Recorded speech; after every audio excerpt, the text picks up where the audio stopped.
In Veneto, tra gennaio e settembre, primi 9 mesi di applicazione del reddito di inclusione, sono state oltre 24.000 le persone coinvolte, che corrispondono a 8.800 famiglie. E sull'inclusione punta anche il piano regionale di contrasto alla povertà. L'allarme lanciato dagli assistenti sociali però è che il reddito di inclusione venga sostituito dal reddito di cittadinanza, che prevede il requisito del lavoro, e che si perdano così gli altri indici di povertà, come avere un'abitazione, figli o disabili in famiglia.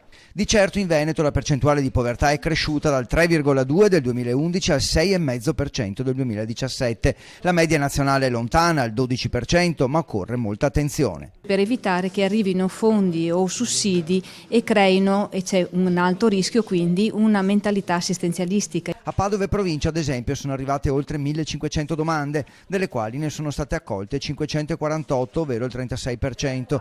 Di queste solo il 15% è stato inviato direttamente al centro per l'impiego per cercare un lavoro. Gli altri prima dovevano superare emergenze di educazione, casa e cure sanitarie.